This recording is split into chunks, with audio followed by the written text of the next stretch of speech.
Assalamualaikum warahmatullahi wabarakatuh.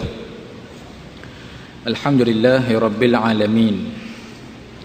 Wa bihi nasta'in ala umurid dunya waddin.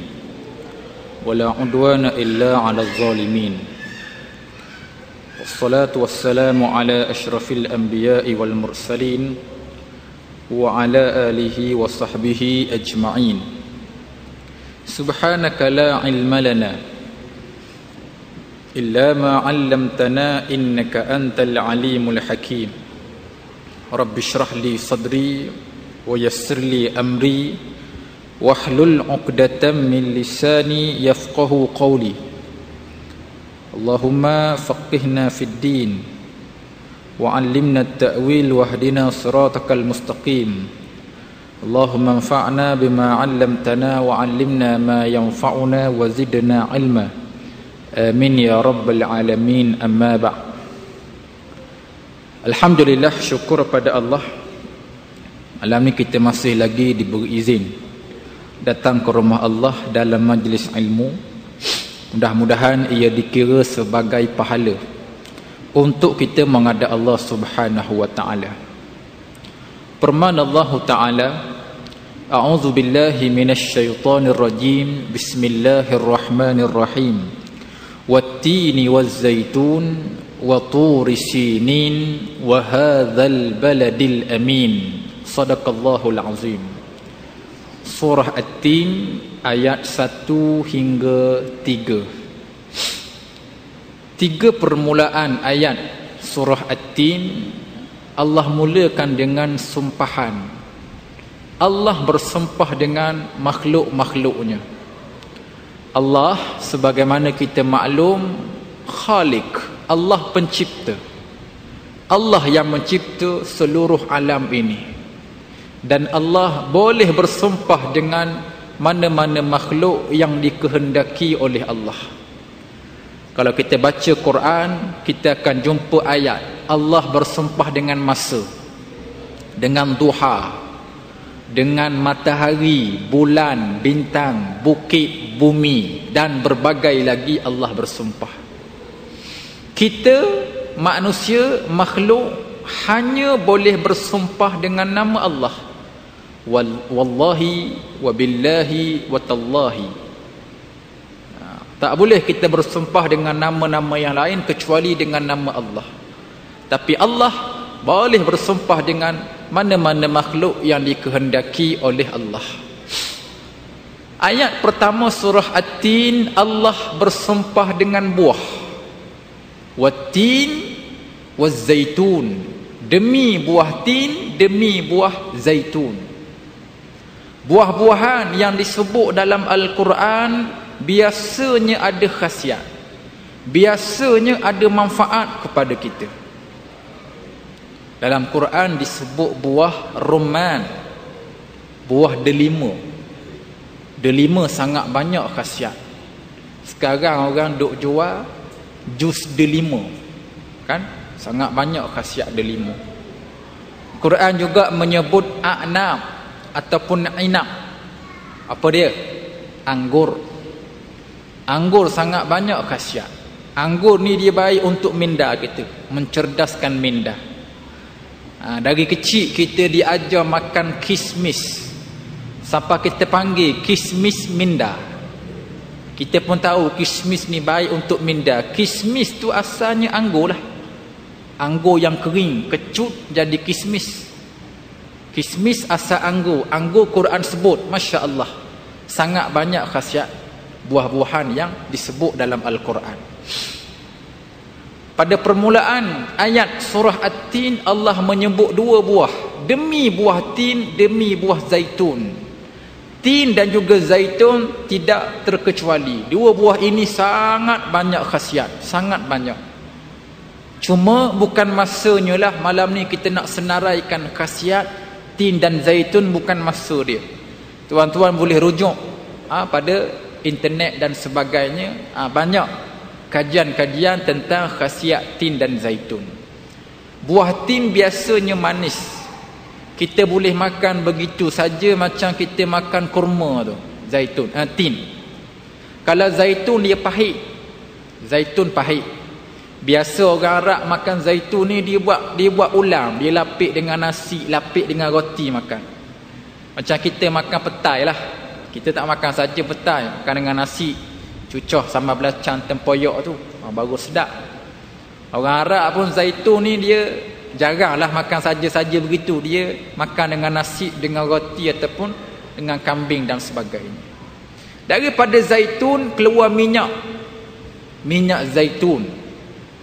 Sabun tak keluar lagi lah. Sabun zaitun tu bukan dari minyak zaitun, kok nama je kan. Minyak zaitun sangat banyak khasiat.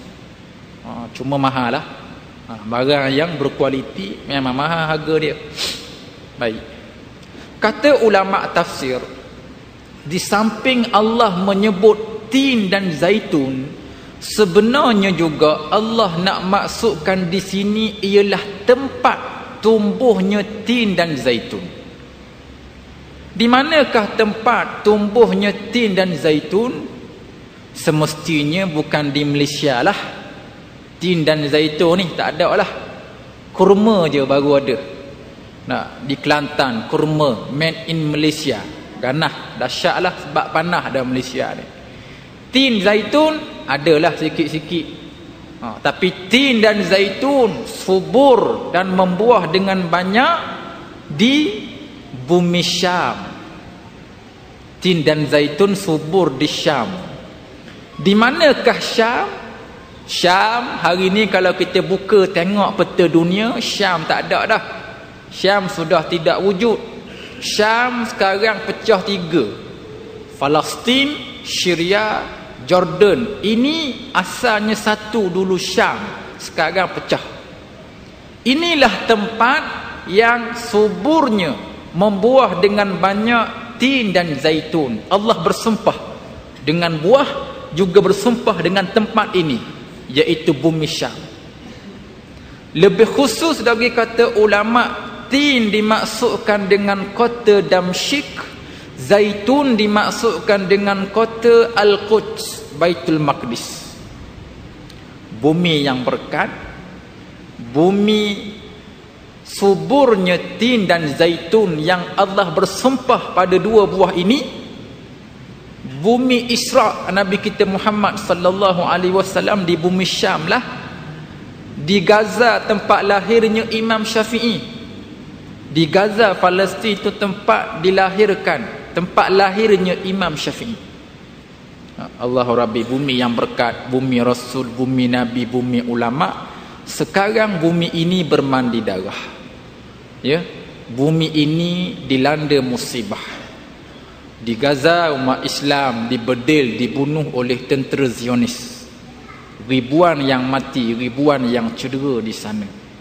Bangunan, rumah, hospital, sekolah ganap dibedil oleh Zionis. Di Syria umat Islam juga dibunuh oleh rejim Bashar Assad.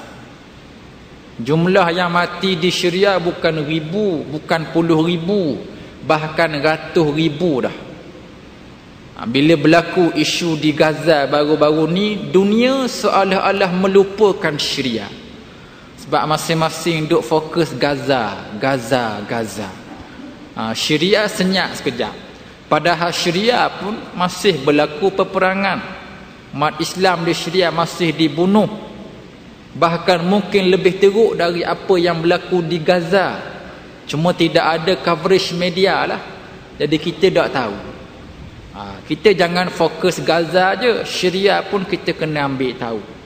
Kerana dua tempat ini tempat yang berkat dan sedang bermandi darah. Palestin dan Syria. Adapun Jordan masih aman, tidak ada masalah. Sesuai dengan nama ibu negara Jordan, aman. Jadi amanlah tempat tu. Antara puncanya kerana kerajaan Jordan lah. Raja Jordan ni antara proksi lah kepada Amerika dan Israel. Jadi tidak diganggu lah bila jadi proksi. Nak heran apa, Malaysia pun sama lah. Dibuat hubungan dagang antara Malaysia dan negara haram Israel. Ini diakui oleh menteri sendiri. Menteri yang mengaku ada hubungan dagang antara Malaysia dan Israel. Sepatutnya tak boleh berlaku sebagai sebuah kerajaan yang dikata Islam dah. Tak patutnya berlaku. Dekat pasport pandai sangat tulis untuk semua negara kecuali Israel. Nampak macam beraninya. Di belakang buat hubungan dagang. Allahu Rabbi. Tak, kesian. Orang hak pilih dia ni kesian dapat saham. Tak dapat saham daripada hubungan dagang yang dibuat oleh pihak kerajaan. Baik. Wattini wazzaitun.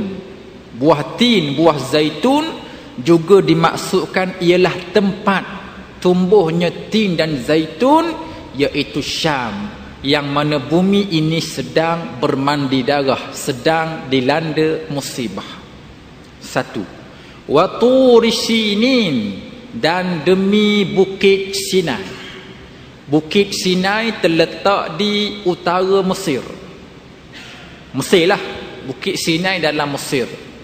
Bahkan Mesir itu disebut dalam Quran, udkhulu Misra bisalamin aminin. Masuklah Mesir dalam keadaan selamat dan aman. Mesir Quran sebut. Quran tak sebut Malaysia. Mesir disebut. Bahkan satu tempat dalam Mesir, Bukit Sinai, Allah bersumpah padanya. Maknanya tempat ini berkat, tempat ini penuh dengan keramat. Quran sebut dan Quran bersumpah. Di Malaysia hanya ada kampung keramat. AU 1, 2, 3, 4. Belum tentu keramat, hanya kampung je nama keramat. Tapi di Mesir ada berkat dan ada keramat kerana Quran menyebut dan Quran bersumpah pada Bukit Sinai. Berkatnya Mesir dan Bukit Sinai tak dapat dinafikan kerana Quran menyebut, diceritakan dalam Quran. Kedudukan geografi Sinai strategik.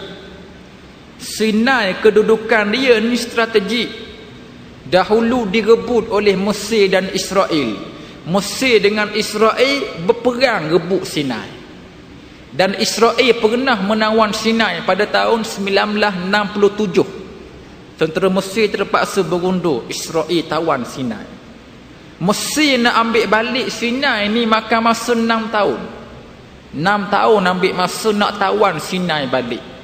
Sampailah pada tanggal 6 Oktober 73. 6 Oktober 1973 Israel Mesir berjaya tawan balik Sinai dan Israel berundur. 6 tahun.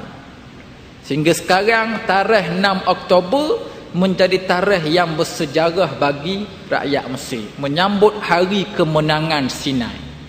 Macam kita lah 31 Ogos kita sambut hari merdeka. Mesir 6 Oktober sambutan bagi mereka. 6 Oktober di Mesir ni cuti umum. Cuti. Pada tarikh yang sama 6 Oktober 1981 berlaku satu tragedi, peristiwa pembunuhan Presiden Mesir waktu itu, Anwar Sadat. Anwar Sadat mati ditembak pada tanggal 6 Oktober 81.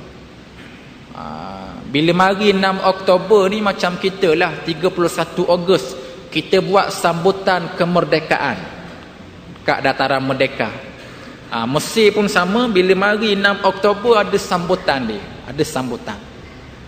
Para menteri hadir duduk atas pentas yang disediakan. Depan tu ada pertunjukan persembahan kawak tentera dan sebagainya.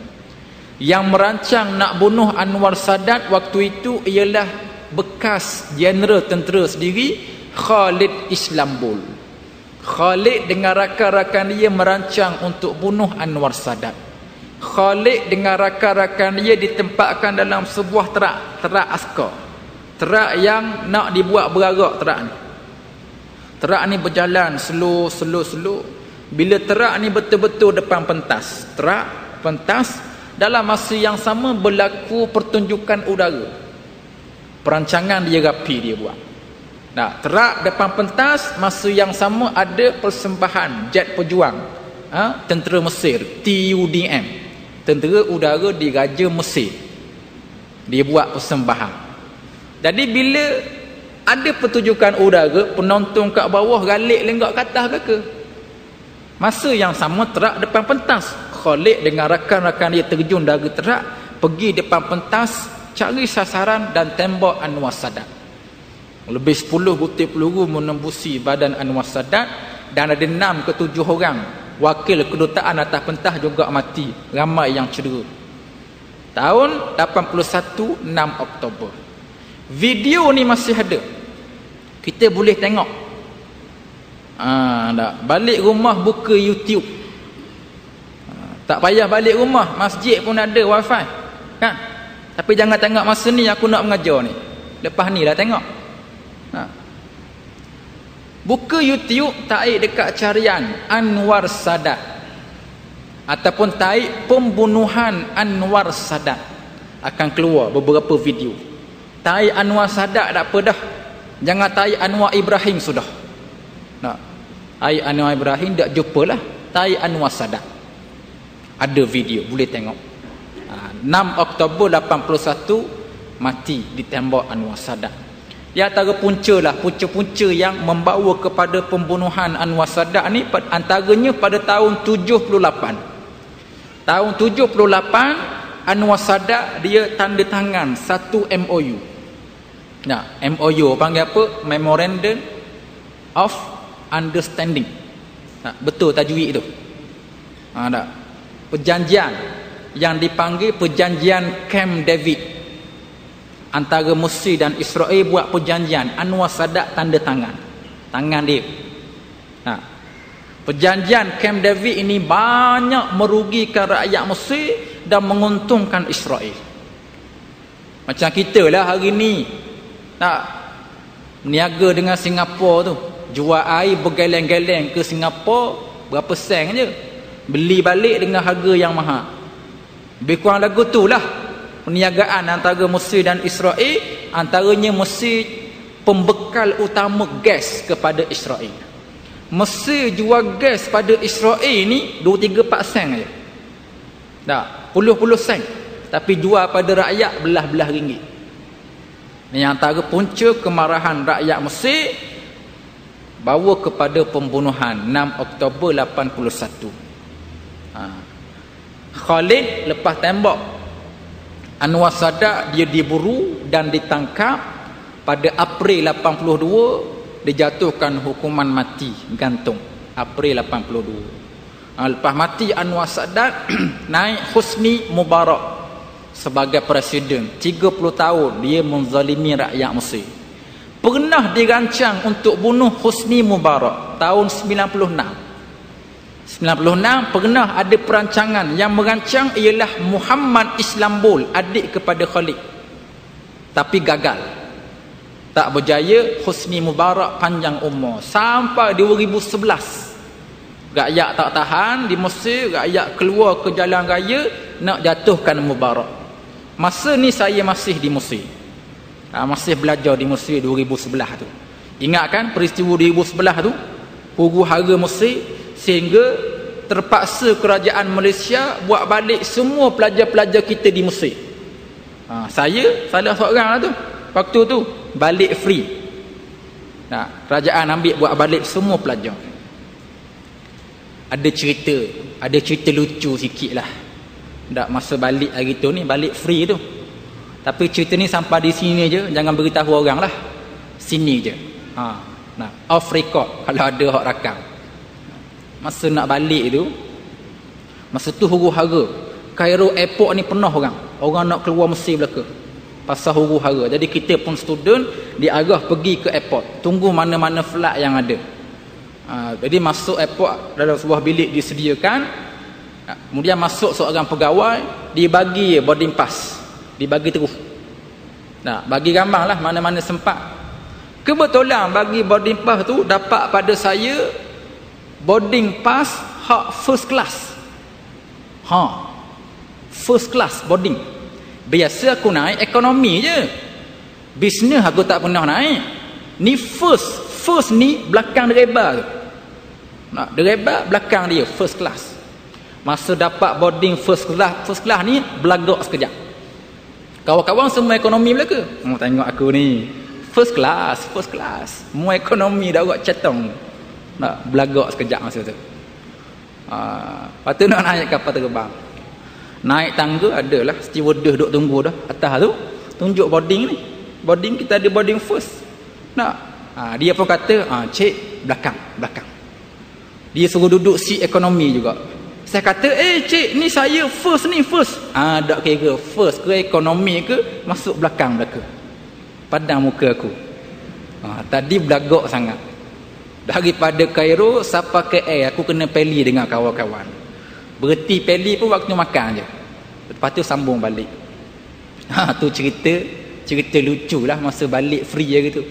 Kita balik sekejap 3 bulan, lepas tu pergi balik. Pergi balik, sambung sikit lagi dan saya balik teruslah, balik habis. Jadi di Mesir saya sempat 2 zaman. Zaman Mubarak dengan zaman revolusi rakyat Mesir. Lepas tu naik Mursi sebagai presiden setahun je. Dirampas kuasa dan digulingkan kuasa oleh rejim Abdul Fattah As-Sisi Al-Iblisi. Dirampas kuasa, dia bunuh ribuan rakyat Mesir. Ribuan yang mati, ribuan yang cedera, yang kena tangkap. Yang kena tangkap pula tunggu masa ke tali gantung dan sebagainya. Sekarang masih berlaku kezaliman di Mesir. Baik, itu Mesir. Bukit Sinai tadi. Quran sebut Bukit Sinai berkat tempat ni. Kedudukan Sinai strategi direbut oleh Mesir dan Israel. Dan Sinai juga ada tarikan pelancongan. Pelancong ni tak putus-putus, turun naik Bukit Sinai. Apa yang menarik pada Bukit Sinai? Saya pun masa belajar di Mesir pernah sekali panjat Sinai. Biasa orang akan mula panjat Bukit Sinai pukul 12 malam. 12 malam mula panjat. Nak sampai ke puncak lebih kurang 4 jam. Pukul 4 pagi, 4:30 pagi sampai puncak. Tak tidur malam lah kita panjat bukit tengah malam. Sampai pukul 4 pagi, lepak sekejap di puncak bukit, masuk subuh, semayang subuh atas puncak bukit. Habis waktu subuh, masa ni lah matahari pun terbit. Baik. Pemandangan panorama matahari terbit dari puncak bukit ini, subhanallah, sangat cantik. Ini antara tarikan yang ada pada Bukit Sinai. Orang panjat turun nak tengok panorama matahari terbit dari puncak bukit. Sangat cantik. Dan pelancong yang paling ramai panjat Bukit Sinai dari Korea, dari Jepun, ni paling ramai. Sebab agama dia Shinto, sembah matahari. Jadi Sinai ni macam Kaabah dia. Panjat turun naik. Tu Sinai. Dan memang Mesir ni banyak tarikan pelancongan. Antaranya piramid, kubur Firaun tu. Tak putus-putus. Pelancong mari. Ada satu lagi tempat yang menarik juga, dipanggil Hammam Firaun. Hammam maknanya bilik mandi. Bilik mandi Firaun. Ada sebuah bukit tepi pantai bukit ini. Dalam bukit tu ada gua. Di tengah-tengah bukit ada gua. Bila kita masuk gua, di tengah-tengah gua dia ada wap yang panas. Tempat mandi wap, sauna. Biasa masuk sauna sini. Sini sauna buatan tangan lah. Yang Hammam Firaun ni sauna mandi wap semula jadi, wap yang keluar. Ini antara rahsia Firaun, tak pernah sakit, tak pernah demam, tak pernah selsemu. Apatah lagi terkena wabak Ebola, tak pernah. Rahsianya masuk ni lah. Masuk mandi wap ni. Yang peliknya, masa saya pergi tu musim sejuk. Suhu lebih kurang 12. Masuk dalam panas. Duduk 5 minit, 10 minit je peluh keluar ni. Menitik peluh macam berlari 10 kilo. Padahal duduk je 10 minit. Ada sauna di sini pun begitulah lebih kurang mandi wap. Baik. Tarikan pelancongan banyak di Mesir.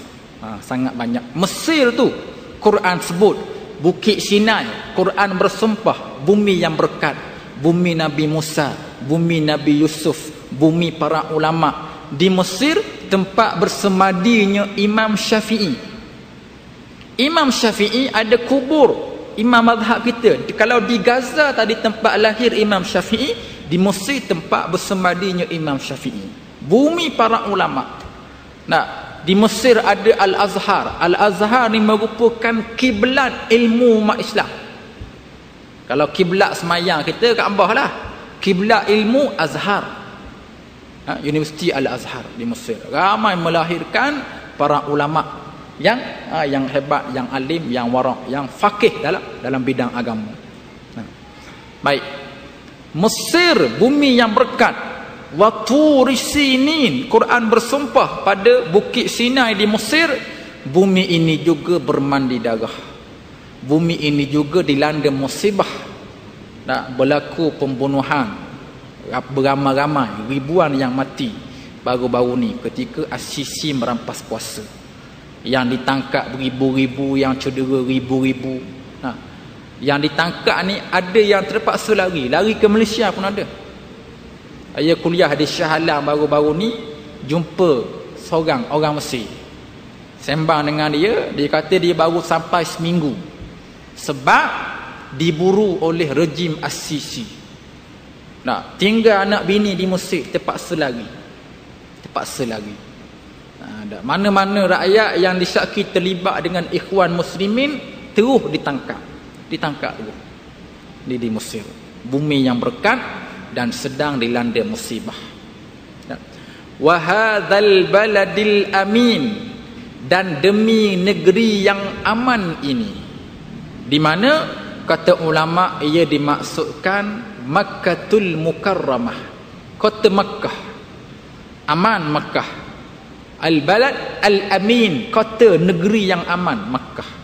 Tidak ada masalah Makkah, kita boleh pergi haji, kita boleh pergi umrah, tidak ada halangan.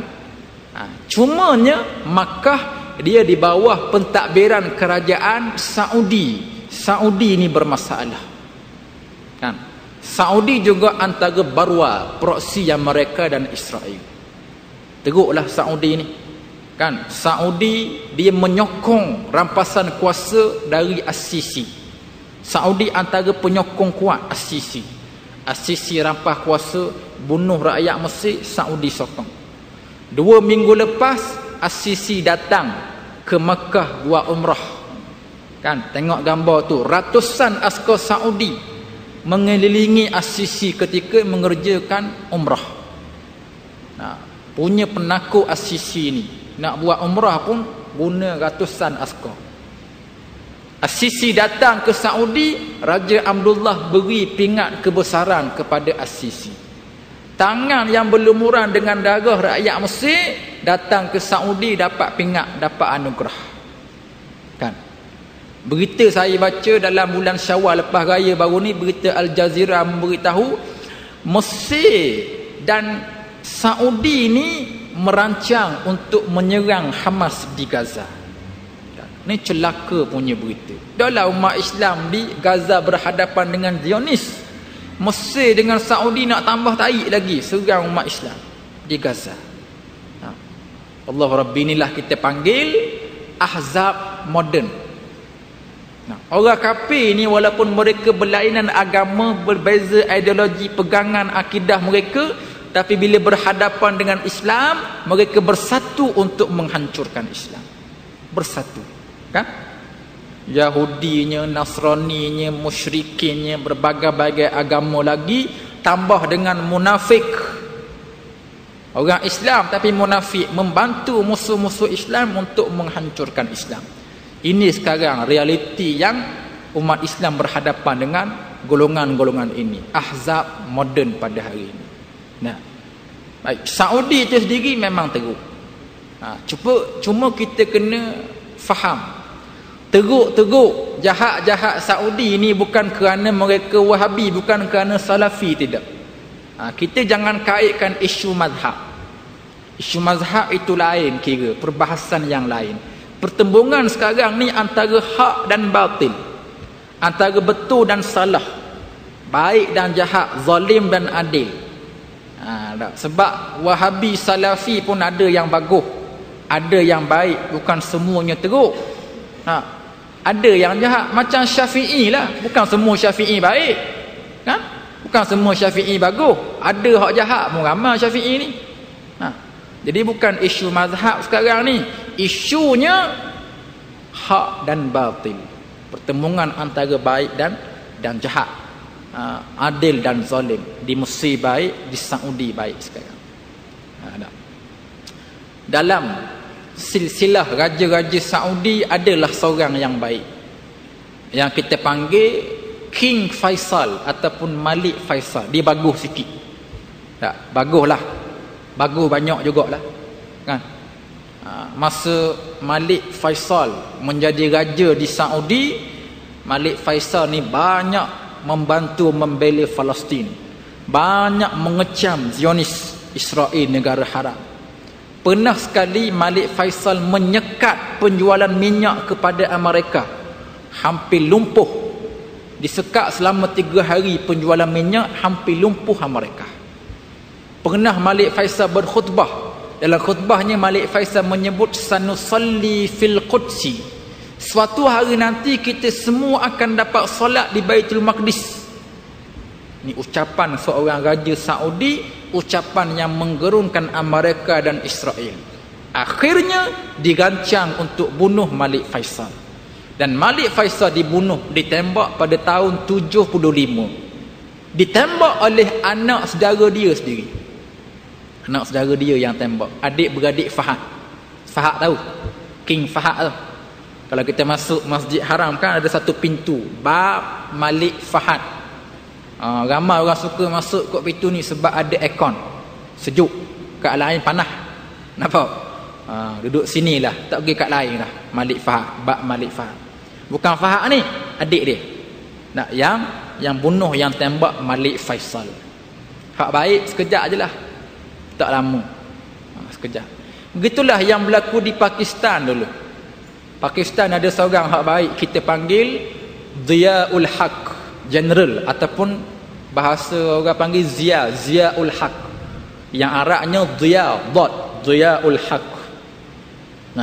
Bagus dia, 87, 88, setahun je menjadi PM Pakistan. Masa setahun tu banyak dia membantu Taliban di Afghanistan, beri senjata, beri makanan, beri ubatan, sebab waktu tu Afghanistan berhadapan dengan Soviet Union. Ziaul Haq ni banyak menjemput para mujahidin yang dibuang negara.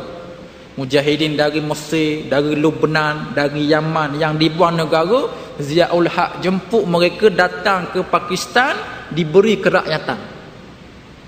Ni Ziaul Haq buat. Akhirnya Ziaul Haq dibunuh. Amerika dia nak bunuh Ziaul Haq payah.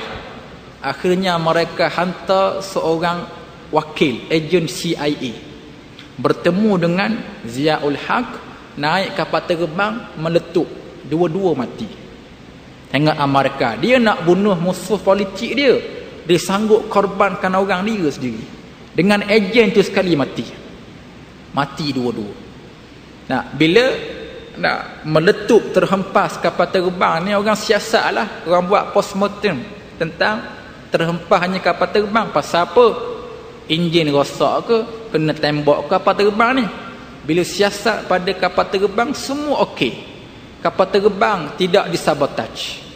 Disiasat lagi, rupa-rupanya letupan berpunca daripada satu beg bimbit yang dibawa oleh ejen ni. Dalam beg tu ada bom, diisi bom, dan dia pun tak tahu beg dia ada bom. Meletup, mati.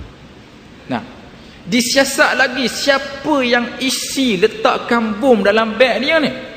Bila disiasat, rupa-rupanya yang letak bom ni bini dia sendiri, isteri ejen tu. Berapa juta kena bayar wallahu alam, sanggup bunuh suami sendiri. Tapi kalau nak ikut logik kebiasaan, betul sungguh lah kan. Kita ni sebagai suami, kalau kita nak pergi outstation, siapa hak lipat baju simpan dalam beg? Bini kita. Isteri lah lipat baju simpan dalam beg. Saya tak sebut orang lain lah, saya sendirilah. Saya ni banyak jemputan kuliah ceramah. kadang-kadang ke utara, Kedah sampai Perlis, kadang-kadang ke selatan, Johor Bahru, Singapura dia tak masuk lagi. Dah, ke Sabah Sarawak pun pernah dipanggil ceramah. Yang biasa duk lipat baju isteri lah. Lipat baju, jubah letak dalam beg. Tuala siap, ada belaka, beruh gigi, ubat gigi. Tak, sabun, shampoo, minyak rambut, minyak wangi dengan cokeh gigi pun dia masuk dalam tu. Complete set beg ni. Saya langsung tak tengok, langsung tak kemas beg ni. Dia belaka. Siap, saya ambil je beg, keluar rumah, pergi airport, naik flight sampai KK Kota Kinabalu, check in hotel, masuk baru buka beg. Tengok-tengok ada belaka. Perangai saya samalah dengan perangai ejen tadi tu. Pakai tak tengok beg dah. Ada mojo tak letak bung je bini aku. Nah. Jadi mati. Ziaul Haq sekejap. Setahun. Mursi pun setahun je. Nah, hak baik sekejap. Memang musuh-musuh akan berusaha untuk menghancurkan, menggagalkan pakatan mereka dan sampai ke tahap membunuh lah. Sampai ke tahap membunuh. Saudi.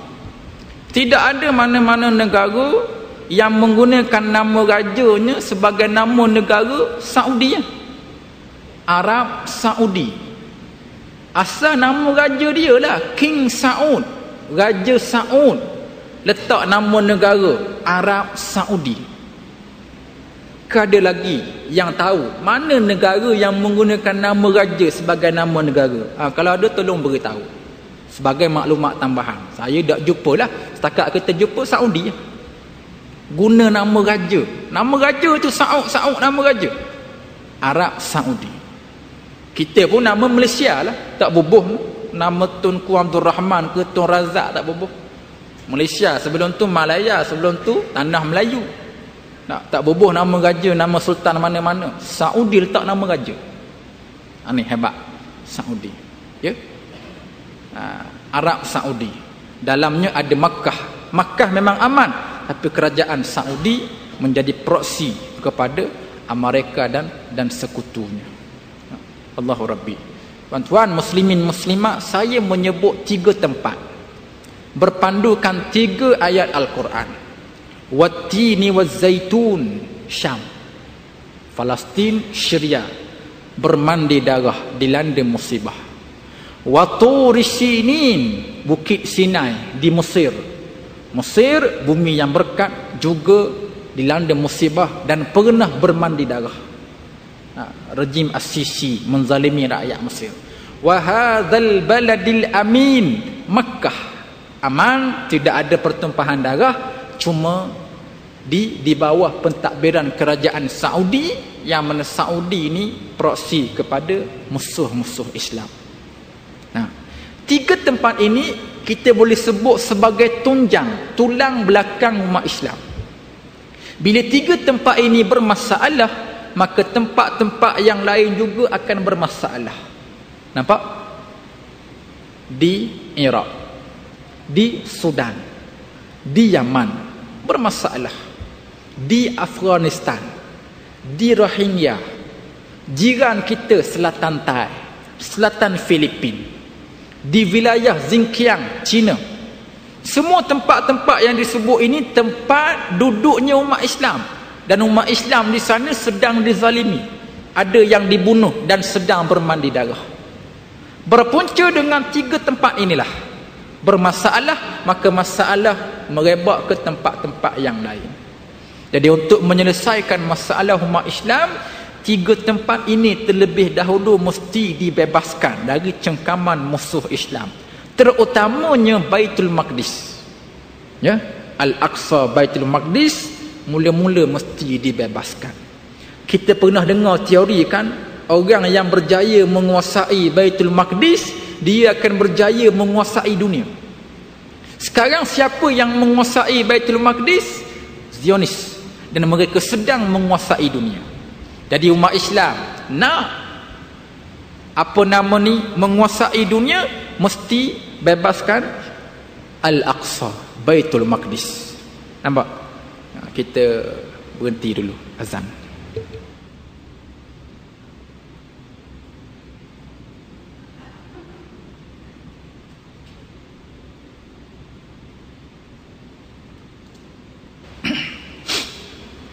Muslimin muslimat rahimakumullah, untuk kita menguasai dunia, terlebih dahulu kita perlu membebaskan Al-Aqsa, Baitul Maqdis, dari cengkaman Zionis. Kerana dengan menguasai Baitul Maqdis, kita umat Islam boleh menguasai dunia. Jadi kita kena ke arah itu. Dah macam mana ustaz? Kita kena berperang ke?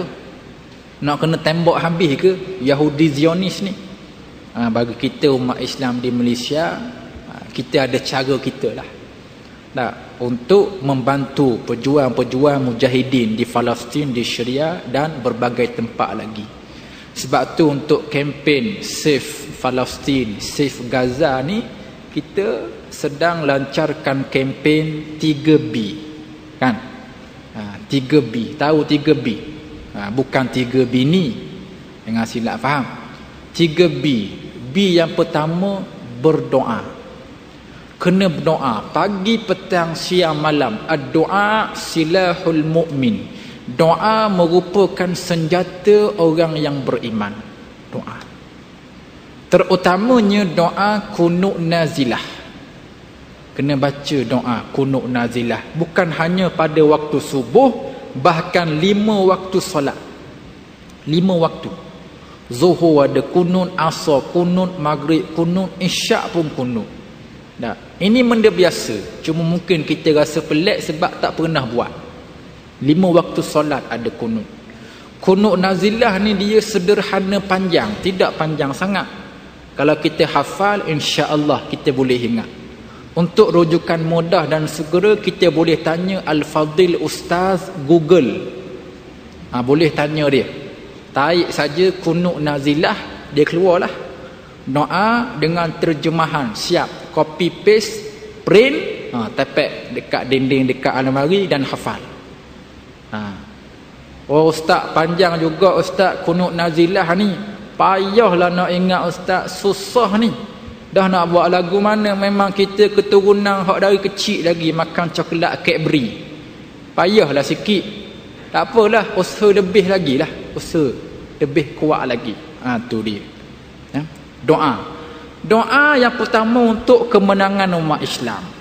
Lepas tu doa untuk kehancuran musuh-musuh Islam. Lepas tu doa untuk golongan-golongan munafik, supaya dinampakkan kepada kita wajah-wajah munafik. Siapa munafik? Sebab munafik ini kita tak tahu. Munafik ini di hati. Tidak ada alat untuk kita nak trace, nak kesan munafik ini, tak ada. Jadi kita berdoa agar Allah buka hijab, kita nampak siapa munafik dan kita boleh berhati-hati dengan munafik. Ya, orang munafik. Dalam Quran pun telah sebut 2 surah. Ada 2 surah dalam Quran. Ada surah Al-Kafirun, ada surah Al-Munafikun. Kan? Surah orang kafir pun ada, surah orang munafik pun ada. Surah Al-Kafirun ingat tak? Ingat kan? Qul ya ayyuhal kafirun la a'budu ma ta'budun. Ingat surah ni, kita hafal lama dari kecil lagi surah Al-Kafirun. Kalau ada yang dah ingat surah Al-Kafirun, confirm dia muallaf. Baru masuk Islam. Tak apalah. Yang biasa dah ni mesti ingat. Baik, surah Al-Munafikun siapa ingat? Idza ja'akal munafiquna qalu nashhadu innaka la rasulullah wallahu yashhadu innaka la rasuluh wallahu ya'lamu innal munafiqina lakadzibun. Ingat? Siapa ingat? Adalah kok seorang 2. Ke tak ada langsung ni hak ingat surah Al-Munafikun. Sebutir masjid Kota Damansara, siapa hak ingat? Tak ada seorang. Alhamdulillah. Tak bagus. Kena hafal lah. Kena hafal surah Al-Munafikun. Hafal sikit-sikit. Itu satu simbolik nak beritahu kepada kita orang kafir ni mudah kenal. Sebagaimana kita semua ingat surah Al-Kafirun, orang kafir mudah tahu, dia tahu agama dia, dan kita tahu orang kafir ni memang bermusuh dengan Islam. Tak boleh terima Islam. Biasalah orang kafir. Tapi munafik. Sebagaimana surah Munafikun, ramai orang tak ingat, ramai orang tak hafal, begitulah munafik. Kita payah nak mengenali munafik, payah. Allah Rabbi, sebab tu kita berdoa supaya Allah nampakkan kepada kita wajah-wajah munafik. Dan orang munafik ini memang dia tak ada hukuman atas dunia, tak ada. Kalau orang murtad ada hukuman bunuh, orang curi potong tangan, orang berzina rejam, sebat. Orang munafik tak ada hukuman. Abdullah bin Ubay, bapa munafik, mana Nabi jatuhkan hukuman? Tak ada. Tak, siapa mati ya, tak ada hukuman atas dia. Tapi ingat, akhirat siap munafik. Fid darkil asfali minan nar, neraka yang paling bawah. Lebih teruk siksaan munafik dari orang kafir lagi. Pasal apa? Dunia bebas, dunia tak ada hukuman, akhirat double kena hukuman. Jadi hati-hati munafik. Kita berdoa kepada Allah. B yang pertama berdoa. B yang kedua boykot. Kena boykot produk-produk yang memberi keuntungan kepada Zionis. Ya, mungkin senarai produk hak nak kena boykot tu terlalu banyak. Payah ustaz, banyak sangat ni, tak ada nak boykot belaka. Baik, kaedah menyebut ma la yudraku kulluh la yutraku kulluh. Tak boleh buat semua, jangan tinggal semua. Tak mampu nak boykot semua, kita boykot sekadar kemampuan kita. Mana produk yang kita boleh boykot, kita boykot. Sebagai contoh, kalau minuman Pepsi, Coca-Cola boleh boykot dah. Pepsi dengan Coke ni, ya. Minuman lain berlambak lagi ada. Laicikan, nata di coco, 3 layer. Tahu 3 layer? Kemarin baru aku jumpa hari ni. 3 layer, kedai mamak. Sedap rupanya. Kena order lagi lepas ni. Dan kajian telah banyak menunjukkan Pepsi dengan Coke ni bukan air, bukan minuman, ini racun. Ya? Buka YouTube, buka Facebook tu, orang kaji dah apa kandungan Pepsi, apa kandungan Coke, racun. Jadi kita boykot bukan hanya kerana keuntungan sampai kepada Zionis, kita boykot juga kerana kandungan air itu sendiri racun. Hatta kalau ada orang bagi free pun jangan minum Pepsi, jangan minum Coke, racun. Nampak? Air Coke ni diklorok, macam klorok. Makuk tandas rumah kita tu kuning, tak, flash pun tak jadi apa. Tak, kuning juga. Tak. Sesekali janganlah beli haprik tu. Tak, terat sekali beli air Coke. Tapi boykot kan? Nak beli lagu mana? Tak apalah, jumpalah kat Coke mana pun, tuang dalam lubang makuk tandas tu, lepas 10 minit aja putih makuk. Putih makuk tandas. Ini air Coke, kita minum. Allah. Kalau hak yang berusia ni 40 ke atas ni, minumlah secawang air Coke tu, esok naik kecil manis sekejap. Kalau setakat makanan KFC, McD boleh tinggal dah. Makanan lain berlambak lagi ada, kan? Berlambak macam-macam makanan orang Melayu, rakyat Malaysia ni. Cak ketiau, pasembok, pukak buruk. Tahu pukak buruk? Roti jala. Orang Terengganu panggil pukak buruk. Sini roti jala. Ustaz Kazim kata makanan sunnah roti jala. Wallahu a'lam je kedok. Kena kaji balik tu, jangan duk percaya sangat. Baik. Makanan berlambak. Kalau yang hisap rokok, Dunhill, Benson boleh tinggal lah. Hisap rokok daun je. Ada berani? Kena tinggal lah tuan-tuan. Yang hisap rokok ni cuba tanya diri, tak bermonolog. Sampai bila aku nak hisap rokok? Takkan sampai mati nak hisap rokok. Mesti ada target. Kita nak berhenti, nak tinggalkan seberapa segera. Sebab kita pun tahu tak ada manfaat, mudaratnya banyak sangat rokok. Kena tinggal. Allah, memang payah. Ketagihan tu kuat, tapi kena lawan. Cuba lawan, insya-Allah. Doa banyak-banyak, Allah bantu kita. Allah bantu. Tuan-tuan, yang paling malang kalau ada seorang ayah hisap rokok depan anak dia. Ni paling malang ayah gini. Kita sebagai seorang ayah, apa tugas ayah? Tanggungjawab ayah jaga anak dari terkena penyakit. Nak protek anak dari terkena sebarang musibah, sebarang ujian, sebarang jangkitan ke apa, ni tugas ayah. Tiba-tiba kita ayah yang menyebarkan penyakit kepada anak. Paling malang.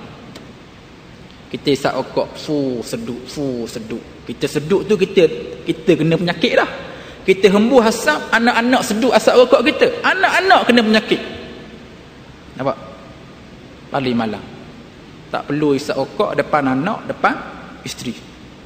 Tak biasa berlaku tengah drive kereta. Anak duduk belakang, isap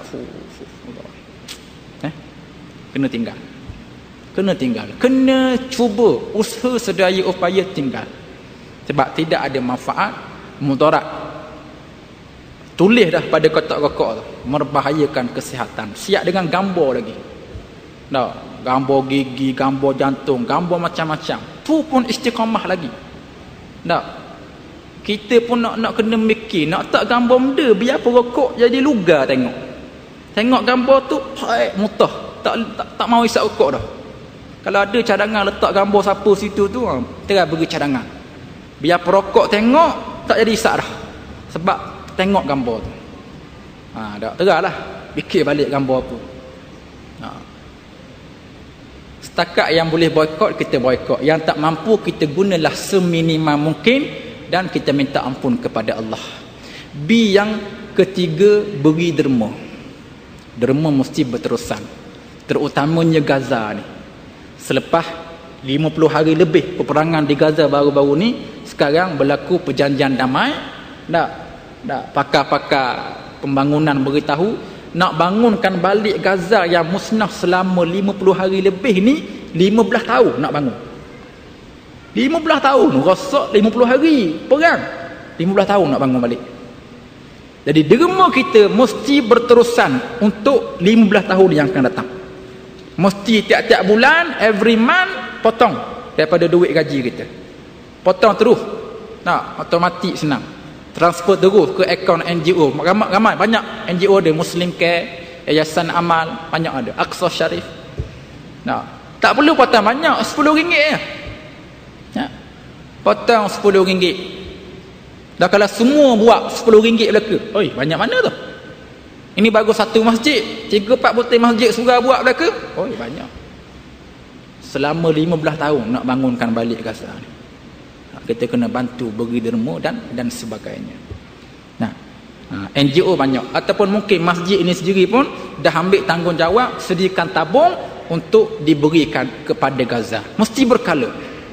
2 bulan sekali, 3 bulan sekali ada bantuan kita dari masjid ini diberikan untuk Gaza, untuk Syria dan sebagainya. Berterusan. Bukan hanya sekali beri selesai. Tak, berterusan. Itu 3B. Berdoa, boikot, beri derma. Ini mungkin salah satu jihad kita lah. Kita nak berperang, kita mungkin tak layak dah. Kita pun banyak komitmen, tanggungjawab di sini. Ini 3 cara yang boleh kita bantu. Dan mudah-mudahan dengan 3 cara ni dapatlah pahala jihad. InsyaAllah. Allah beri kita pahala jihad dengan sedikit bantuan untuk kita membantu mak Islam di Gaza, di Syria dan sebagainya.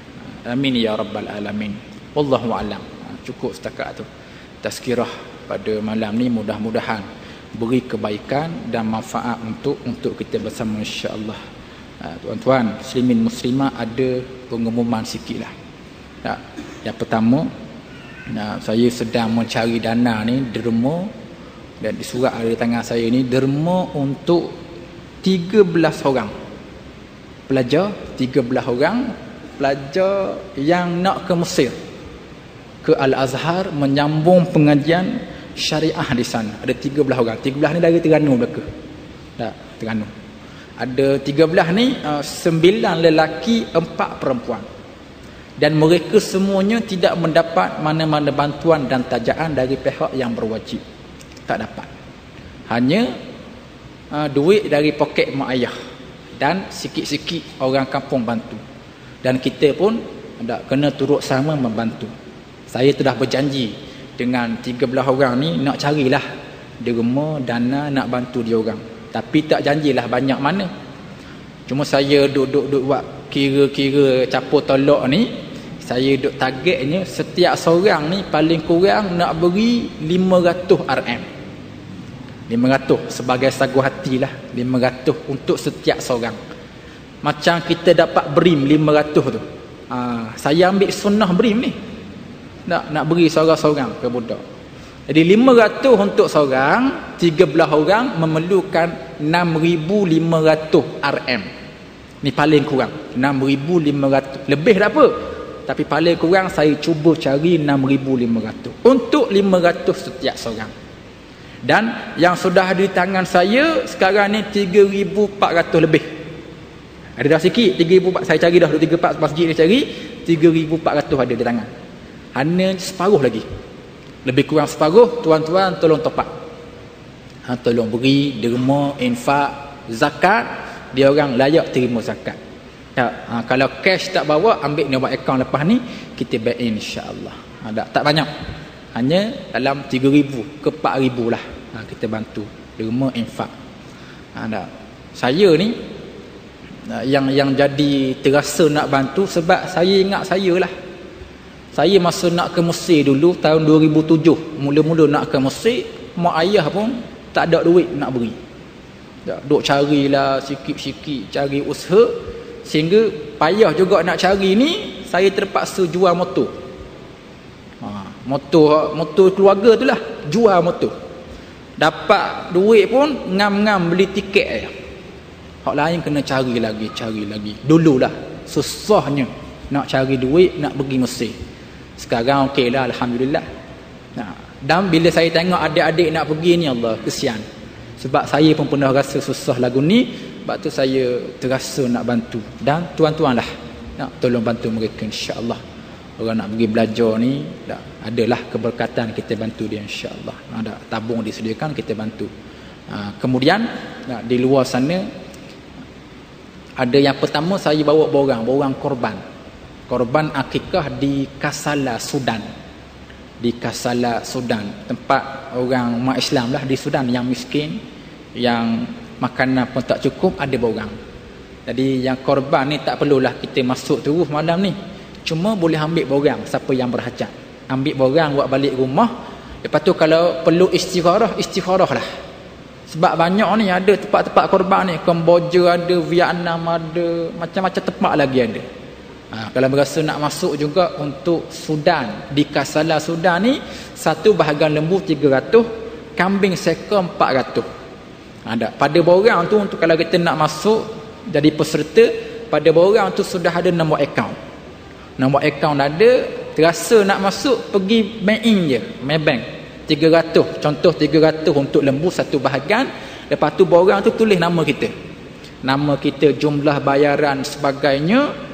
Borang tak perlu post borang, snap je gambar. Ambil gambar dengan smartphone kita, WhatsApp ke saya. Nombor saya ada dekat borang tu. Saya pun terima mesej WhatsApp dengan gambar siap. Tuan-tuan mesej detail payment, masuk bank in pukul berapa, saya key in data. Senang, tak perlu post borang tu. Ambil buat balik. Lepas kalau nak masuk bank in, isi borang, snap gambar, sign WhatsApp. Mudah sekarang. Tak perlu payah-payah pergi pejabat pos nak post borang, tak perlu. Jadi terpulanglah. Ambil borang dulu. Tak masuk tak apa, yang penting ambil. Yang penting ambil. Nak masuk, buat cara yang disebut tadi. Dan ada jualan sikit lah, kapsul habatus sauda, ada coklat minda, coklat IQ. Di luar sana yang gantilah KitKat, beri apa semua ni, kita buat coklat. Dan satu lagi produk keropok keping seberang taki, ada di luar sana. Dari Terengganu, keropok keping seberang taki. Tahu tak keropok keping seberang taki ni? Tuan-tuan kalau pergi Terengganu, ada kedai keropok seberang taki. Kedai ni bila kita nak masuk nak beli keropok, dia tak boleh beratur, kena ambil nombor giliran. Macam kita masuk bank, masuk pejabat pos, ambil nombor. Di Terengganu kedai keropok ambil nombor 737 kaunter 3. Kedai keropok canggih Terengganu, jangan main-main. Dah sedap setara mana wallahu alam. Memang tempat yang Kalau orang luar mari cari kopuk di situlah. Saya bawa jual. Satu bungkus harga RM10. Dapatkan dua insya-Allah. Dan semua ni keuntungan kita masuk dalam tabung ni sikit insya-Allah. Ada derma dan beli sambil derma dulu. Wallahu a'lam. Assalamualaikum warahmatullahi wabarakatuh. Bismillahirrahmanirrahim. Allahumma faqihna fid din wa 'allimna at-ta'wil wa hdina siratal mustaqim. Allahumma anfa'na bima 'allamtana wa 'allimna ma yanfa'una wa zidna ilma. Rabbana atina fid dunya hasanah fil akhirati hasanah wa qina adzabannar. Alhamdulillahirabbil alamin.